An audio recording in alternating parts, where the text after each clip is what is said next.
Good morning, स्वागत है आपका फिट इंडिया का सुपर हिट बुलेटिन देख रहे हैं आप। मैं हूं आपके साथ श्वेता श्रीवास्तव और आपके साथ मैं हूं दीपिका यादव। तो यहीं से आज देश दुनिया की तमाम बड़ी खबरें हम आपको दिखाने वाले हैं। हर रोज की तरह एक बार फिर से हर खबर से आपको अपडेट करने के लिए हम दोनों हाजिर हैं। तो बिल्कुल, तो पहले फिट इंडिया और उसके बाद फ्रेश एंड फास्ट में आपको दिखाएंगे अलग अंदाज में देश और दुनिया की हर खबर।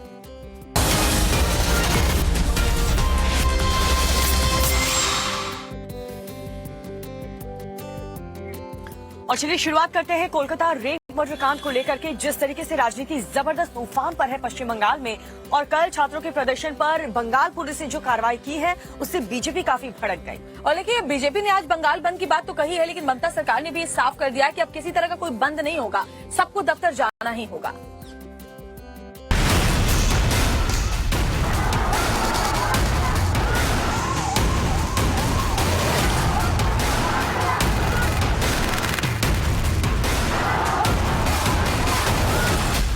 कोलकाता में नबन्ना मार्च के दौरान छात्रों पर हुए लाठीचार्ज और उनकी गिरफ्तारी के बाद सियासी बवाल बढ़ गया है।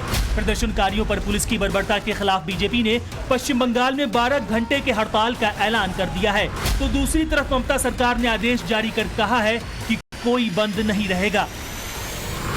इस डेमोक्रेटिक आंदोलन को कुचलने के विरोध में पश्चिम बंगाल सरकार के खिलाफ ममता बनर्जी की रेजिग्नेशन की डिमांड को लेकर 12 घंटे का जनरल स्ट्राइक का डिमांड किए हैं। हम जनता से अपील करते हैं कि आप इस स्ट्राइक में, इस धर्मघट में, इस हड़ताल में शामिल हो। बीजेपी की तरफ से बुलाई गई हड़ताल सुबह 6 बजे से शाम 6 बजे तक चलेगी। बीजेपी के बंगाल बंद पर टीएमसी ने भी पलटवार किया है। टीएमसी ने आरोप लगाया कि बंगाल में दहशत और अराजकता की स्थिति पैदा करने के लिए बीजेपी की साजिश है।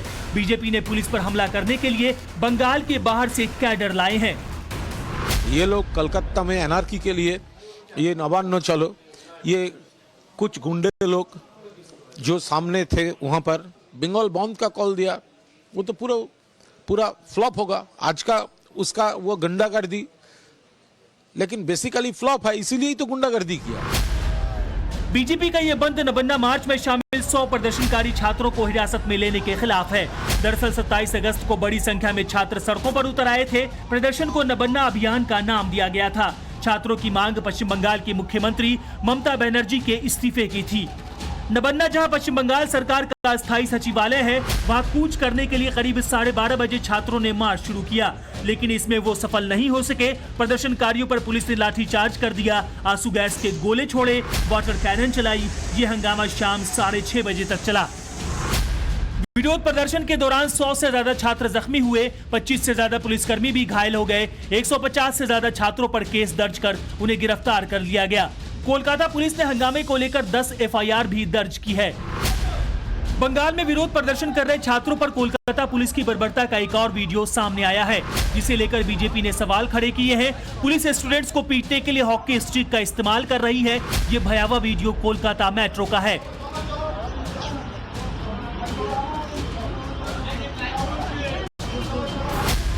नबन्ना रैली के दौरान हुई हिंसा के लिए बीजेपी ने ममता बनर्जी की टीएमसी सरकार को जिम्मेदार ठहराया और राज्य में हो रहे विरोध प्रदर्शनों को लेकर उनके इस्तीफे की मांग की है।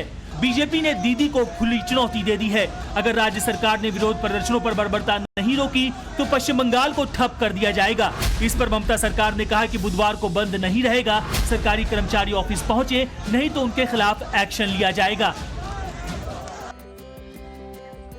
और बड़ी खबर इस मामले से जुड़ी हुई आपको बताते हैं, जहां कोलकाता में lady doctor rape murder case में जो मुख्य आरोपी है संजय रॉय के बाद उसके करीबी एएसआई पर भी कानून का शिकंजा कसेगा। अनूप दत्ता पर भी अब पूछताछ को आगे बढ़ाएगी सीबीआई की टीम। तो एएसआई अनूप दत्ता का भी पॉलीग्राफी टेस्ट होगा। सीबीआई अनूप दत्ता का पॉलीग्राफी टेस्ट कराएगी। आरोपी संजय रॉय का करीबी है अनूप दत्ता। रेप और हत्या के बाद आरोपी संजय रॉय ने अनूप दत्ता की बैरक में आराम भी किया था। अनूप दत्ता तब चर्चा में आया जब पिछले हफ्ते उसका एक वीडियो सामने आया जिसमें वो भागता हुआ नजर आया था। इसके अलावा संजय रॉय को भी अनूप दत्ता के घर से ही गिरफ्तार किया था, क्योंकि वारदात के बाद जो जानकारी मिली, अनूप दत्ता के ही घर पर जाकर के, उसकी ही बैरक में जाकर संजय रॉय ने आराम किया था।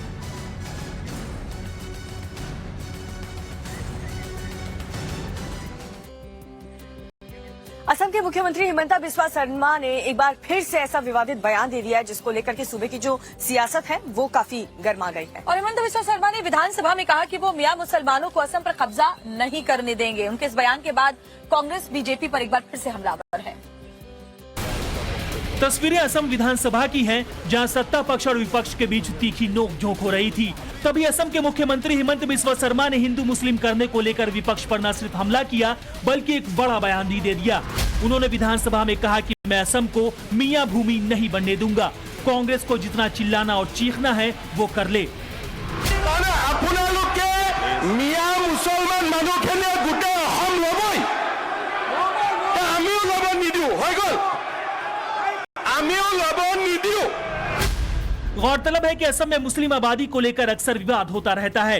खास बात यह है कि असम में मियां मुस्लिम उन मुसलमानों को कहा जाता है जो बांग्ला बोलते हैं। अक्सर इन पर अवैध प्रवासी होने के आरोप भी लगते हैं। ऐसे ही मुसलमानों और कुछ जिलों में हुए डेमोग्राफिक चेंज को लेकर हिमंता बिस्वा शर्मा ने विपक्ष पर हमला किया। उन्होंने कहा, आप जानना चाहते हैं कि क्यों असम में हिंदू मुस्लिम मुद्दा सबसे बड़ा मुद्दा है? क्योंकि एक हिंदू बहुमत देश में एक मुस्लिम कांग्रेस विधायक गर्व से कह रहा है कि उसकी उदारता की वजह से उनके क्षेत्र में 40 हिंदू परिवार सुरक्षित हैं। उसकी हिम्मत कैसे हुई ऐसा कहने की? मुस्लिम बहुल क्षेत्र में एक मुसलमान हिंदू पर अत्याचार करता है और वहां के स्थानीय विपक्ष के विधायक पीड़ित परिजनों से मिलने भी नहीं जाते, लेकिन वहां हमारे मंत्री गए। कांग्रेस किसके पक्ष में है? कांग्रेसियों को जितना चिल्लाना और चीखना है वो कर ले, मैं असम को मियां भूमि नहीं बनने दूंगा। इस बयान पर जब विपक्ष के नेताओं ने मुख्यमंत्री पर पक्षपात का आरोप लगाया तो बिस्वा शर्मा ने कहा कि मैं पक्षपात करूंगा, आप क्या कर सकते हैं? विपक्ष के हंगामे पर शर्मा ने कहा, लोअर असम के लोग अपर असम क्यों जाएंगे ताकि मियां मुस्लिम असम पर कब्जा कर लें? हम ऐसा नहीं होने देंगे। মই আকৌ এবাৰ আপোনালোকক কৈছো, উজনি অসমৰ মানুহৰ ইচ্ছাৰ বিৰুদ্ধে যদি আপোনালোক জোৰ কৰি যায় ইচ্ছাৰ তাত নিৰাপত্তা নহব। এইটো মই আপোনালোকক কৈছো, ইচ্ছা অনুসৰি যাওক, নিৰাপত্তা হ'ব। Thank you. सीएम शर्मा ने जैसे ही ये बोला, सदन में हंगामा और ज्यादा बढ़ गया। तीखी बहस के बीच सत्ता पक्ष और विपक्ष दोनों के सदस्य सदन के वेल में आ गए। लिहाजा विधानसभा की कार्यवाही को 10 मिनट के लिए स्थगित करना पड़ा। हिमंता बिस्वा शर्मा के इस बयान के बाद कांग्रेस बीजेपी पर हमलावर है। कांग्रेस सांसद गौरव गोगोई ने सोशल मीडिया पोस्ट के जरिए आरोप लगाया है कि असम के मुख्यमंत्री जब भी बैकफुट पर होते हैं तो वो समाज को बांटने में लग जाते हैं। असम के लोग उनकी बातों में नहीं आएंगे, वो एक मुख्यमंत्री के रूप में फेल रहे हैं। हिमंता बिस्वा शर्मा मुस्लिम समुदाय को लेकर पहले भी सख्त बयान दे चुके हैं। बीते 15 अगस्त को ही उन्होंने कहा था कि असम राज्य का भविष्य सुरक्षित नहीं है क्योंकि इस राज्य में हिंदुओं और मुसलमानों के बीच जनसंख्या संतुलन तेजी से समाप्त हो रहा है। असम में मुस्लिम आबादी हर 10 साल में करीब 30% बढ़ रही है और वो 2041 तक बहुसंख्यक हो जाएंगे। एक और बड़ी खबर आपको बताते हैं, हरियाणा विधानसभा चुनाव को लेकर सियासी सरगर्मी तेज हो चुकी है। बीजेपी कोर ग्रुप की बैठक आज दिल्ली में इसी को लेकर होने वाली है। जी हाँ, ये बड़ी खबर आपको बता रहे हैं। केंद्रीय चुनाव समिति की बैठक से पहले नामों पर मंथन होगा। उम्मीदवारों की पहली लिस्ट आज या फिर कल आने की पूरी उम्मीद है। तो हरियाणा में विधानसभा चुनाव होने वाले हैं और ऐसे में बीजेपी उम्मीदवारों के नाम तय करने में लगी हुई है। हरियाणा बीजेपी कोर ग्रुप की बैठक आज दिल्ली में होने वाली है जिसमें बीजेपी उम्मीदवारों के नाम पर मंथन होने वाला है। साथ ही जानकारी ये भी मिल रही है कि उम्मीदवारों की पहली लिस्ट आज जारी की जा सकती है। केंद्रीय चुनाव समिति की बैठक में पहले नामों पर मंथन होगा और उसके बाद लिस्ट सामने रखी जाएगी।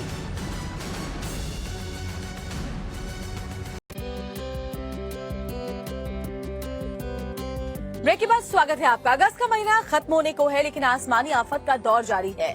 जी हाँ, यहाँ पर आपको दिखाएंगे जबरदस्त बारिश के हालात गुजरात में पैदा हो चुके हैं। हर तरफ जल जमाव हो चुका है। वडोदरा से लेकर के जामनगर तक की तस्वीर इस रिपोर्ट में देखिए।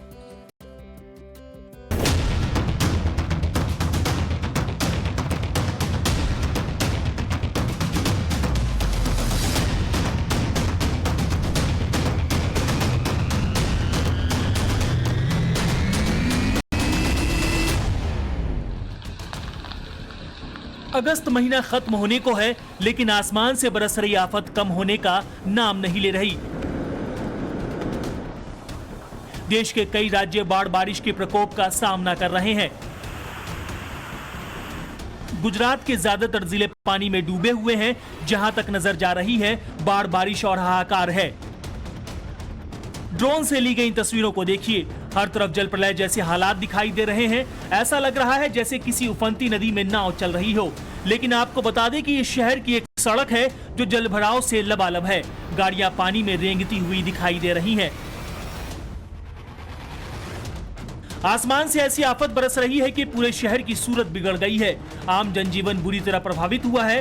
रोजमर्रा के कामों के लिए लोगों को भारी मुश्किलों का सामना करना पड़ रहा है। शहर के लगभग हर गली मोहल्ले का यही हाल है। इतना पानी है कि घरों से निकलना दूभर हो गया है। विश्वामित्री नदी के उफान पर रहने के चलते वडोदरा के रिहायशी इलाकों में जल भराव हो गया है। जामनगर में हालात कैसे हैं, इन तस्वीरों को देखकर आसानी से अंदाजा लगाया जा सकता है। सड़क पर कमर तक पानी भरा है, लिहाजा पैदल चलना भी मुश्किल हो रहा है। कई जगहों पर तो बोट चलानी पड़ रही है। इस बाइक को देखिए, आधी बाइक पानी में खोई दिखाई दे रही है। एक और तस्वीर देखिए, सड़क किनारे खड़े वाहन जल समाधि ले चुके हैं। अंदाजा लगाइए बारिश कैसे कहर बरपा रही है।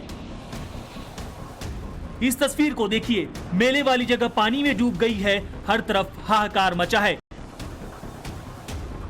अंडरपास में इतना पानी भर गया है कि अगर कोई वाहन यहां से गुजरा तो अनहोनी हो सकती है।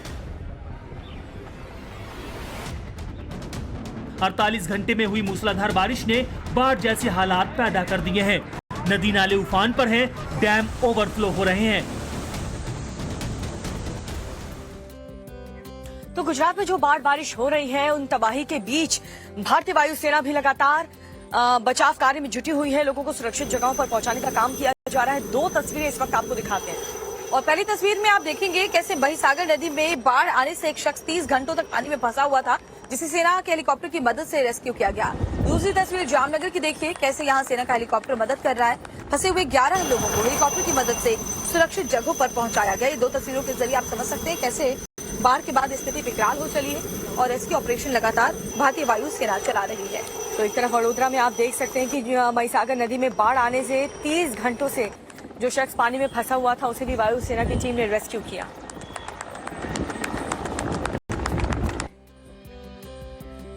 और गुजरात के कई जिले ऐसे हैं जहां लगातार बारिश हो रही है। बाढ़ जैसे हालात हो गए हैं। पिछले 36 घंटे से कई ऐसे इलाके हैं जहां बारिश ने रुकने का नाम नहीं लिया। हालात ऐसे कि हर तरफ पानी ही पानी। कच्छ में, अमरेली में और राजकोट में क्या हालात फिलहाल बने हुए हैं बारिश की वजह से, इस रिपोर्ट में देखिए।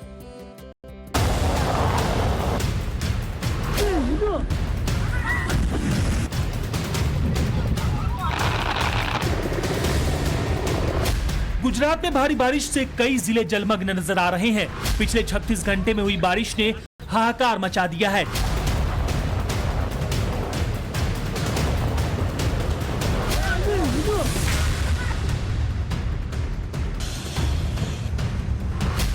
कच्छ से जो तस्वीरें सामने आई है वो हैरान और परेशान करने वाली है। कच्छ के भूज तालुका में एक कार पानी में डूब गई। इस हादसे में एक युवक की मौत हो गई। स्थानीय लोगों और पुलिस ने 3 अन्य युवकों को काफी मशक्कत के बाद बचा लिया। रेस्क्यू ऑपरेशन की तस्वीरें सोशल मीडिया पर वायरल हो रही हैं।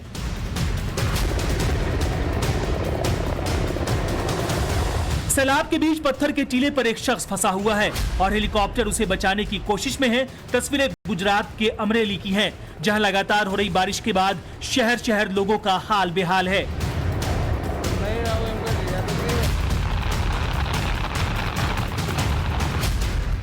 राजकोट में भी आज बांध के ओवरफ्लो होने से शहर पर आफत है। देखिए किस तरह पानी अंडरपास के नीचे भर चुका है। डिजास्टर मैनेजमेंट टीम ने अंडरपास को खाली करा दिया है।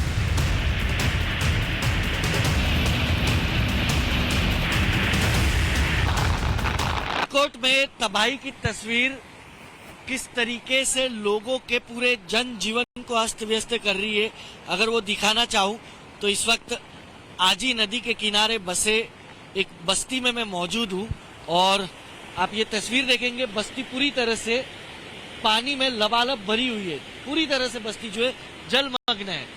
आप देखिए पानी का प्रवाह कितना तेज है। सिर्फ उतना ही नहीं, सामने की तरफ अगर मैं अपने विजय संकेत से कहूँ तो दिखाए, रामनाथ टेम्पल है। सबसे प्रख्यात रामनाथ महादेव का जो टेम्पल है, वो टेम्पल पूरी तरह से जलमग्न हो चुका है। आजी नदी का पानी जो है वो एक सैलाब की तरह मंदिर के अंदर से ऊपर से हर तरफ से आपको पानी जो है वो बहता नजर आ रहा होगा। आजी डैम अभी यहाँ पर जो है पूरी तरह से ओवरफ्लो हो चुका है। उसके बाद यहाँ पर इन घरों में जो भी लोग रह रहे थे निचले इलाकों में, उन सबको अब रेस्क्यू करके अलग जगह पर ले जाया गया है। लेकिन ये तस्वीर हालांकि काफी वर्षों बाद राजकोट शहर के लोगों ने देखी है। गुजरात के बोटाद में भी लगातार बारिश होने की वजह से नदियां उफान पर हैं। नदियों का पानी सड़क से होकर बहने लगा है, जिसकी चपेट में एक कार आ गई। देखते ही देखते कार तिनके की तरह पानी के बहाव के साथ बहने लगी।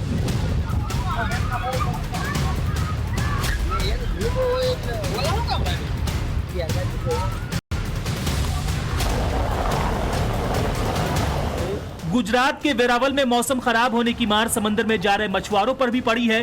तेज हवाओं के साथ ही हो रही बारिश की वजह से समंदर के किनारे खड़ी एक नाव पलट गई। गनीमत रही कि नाव में जा रहे मछुआरों का समय रहते रेस्क्यू कर लिया गया।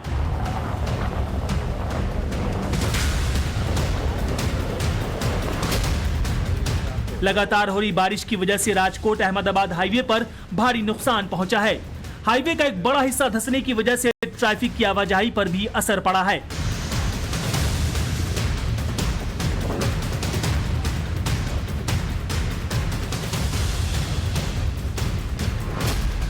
गुजरात के सुरेंद्रनगर जिले में लगातार हो रही बारिश की वजह से नदी के ऊपर बना पुल ढह गया। चंद सेकंड के अंदर पुल ध्वस्त होकर नदी में गिर गया।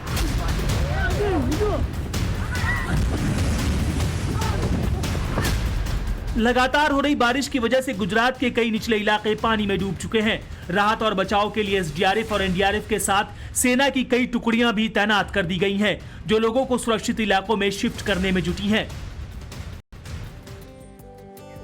और इस बीच गुजरात के राजकोट से एक हैरान करने वाली तस्वीर आपको दिखाते हैं, जहां पर पानी के बहाव में एक बाइक सवार बह गया।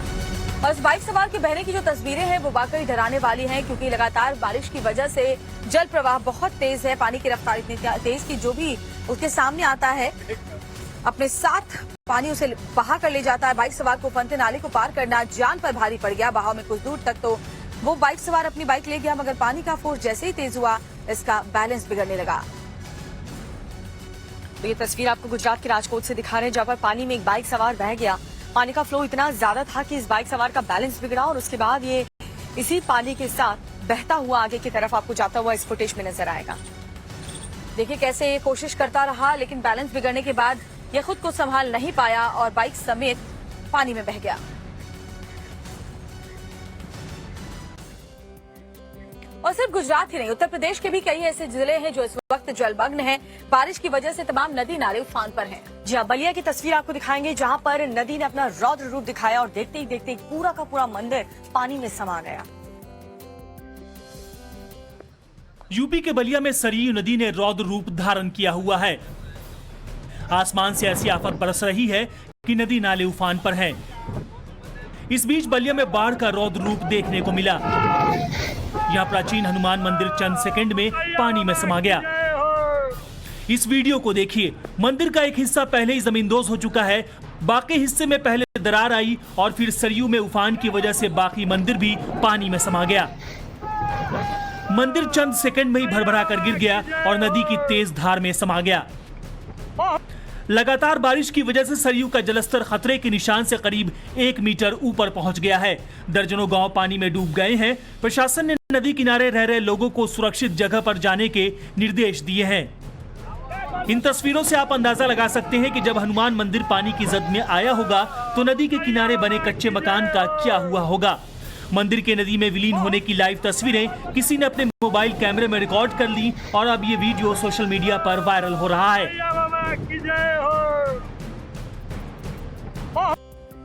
तो उत्तर प्रदेश और गुजरात की बात अब बात करते हैं मध्य प्रदेश की। यहाँ पर भी कई ऐसे जिले हैं जहाँ पर लगातार नॉनस्टॉप बारिश हो रही है।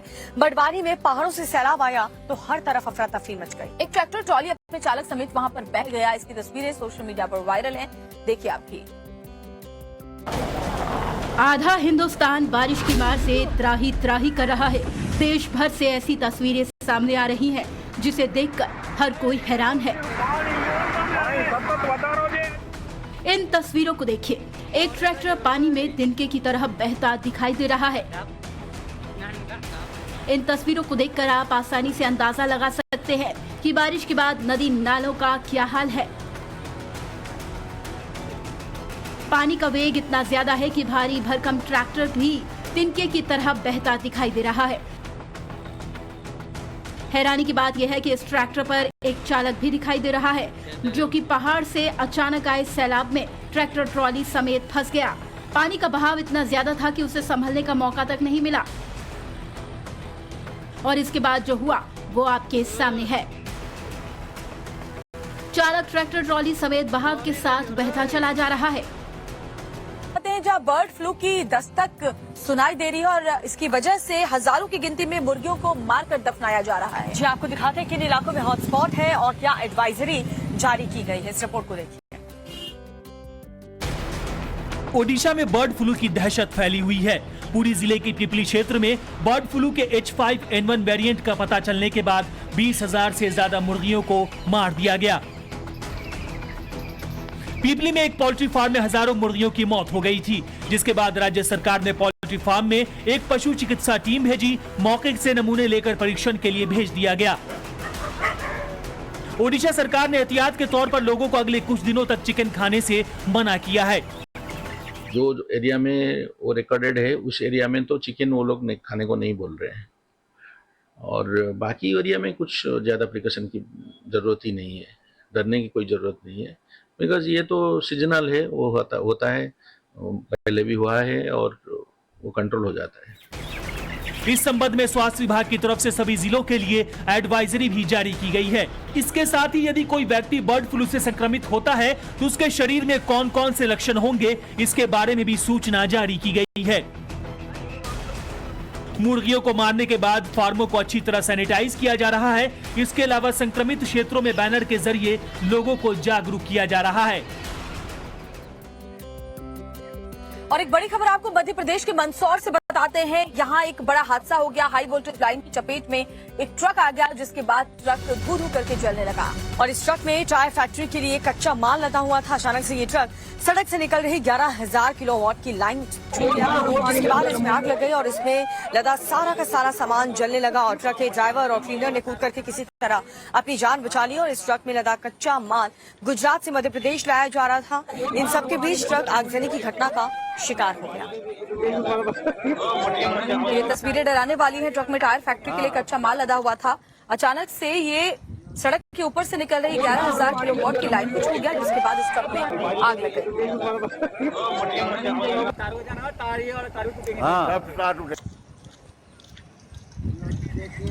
और बागेश्वर धाम के पीठाधीश्वर पंडित धीरेन्द्र शास्त्री ने हिंदू एकता को लेकर के एक बहुत बड़ा बयान दिया है। उन्होंने हिंदुओं के लिए एक ऐसा संकल्प लिया जिसकी जम करके अब चर्चा हो रही है। और बागेश्वर धाम से लेकर के ओरछा तक 160 किलोमीटर का पैदल मार्च वो निकालने जा रहे हैं, जिसका संकल्प उन्होंने लिया है और इसका मकसद है हिंदू एकता और देश की समृद्धि।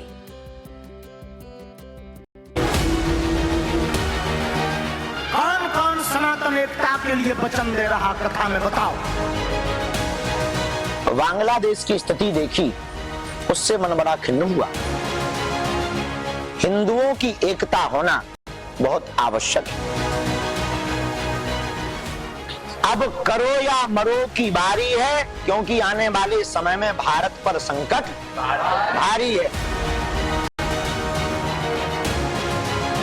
जात पात से तोड़ो नाता, एक ही हमारी संदर्भ बांग्लादेश में हिंदुओं पर हो रहे अत्याचार और जुल्म का और संकल्प भारत में हिंदुओं की एकता का। बागेश्वर धाम के पीठाधीश्वर पंडित धीरेन्द्र शास्त्री ने अब एक बड़ा ऐलान कर दिया है। उन्होंने हिंदू एकता का नारा लेकर बागेश्वर धाम से ओरछा तक 160 किलोमीटर लंबी पैदल यात्रा निकालने का संकल्प लिया है। उन्होंने ये संकल्प राष्ट्र हित में, सनातन हित में और हिंदू एकता के लिए लिया है। 160 किलोमीटर हम पैदल चलकर भारतीय हिंदुओं को जगाने का संकल्प लिया है। उसमें सबका स्वागत, सभी सनातनियों का स्वागत, सभी भारतीयों का स्वागत, क्योंकि वो केवल भेदभाव मिटाओ की यात्रा है। इसलिए उसको हमने नारा दिया, जात पात और भेदभाव को जड़ से हमें मिटाना है, हमें भारत भव्य बनाना है, हमें भारत दिव्य बनाना है।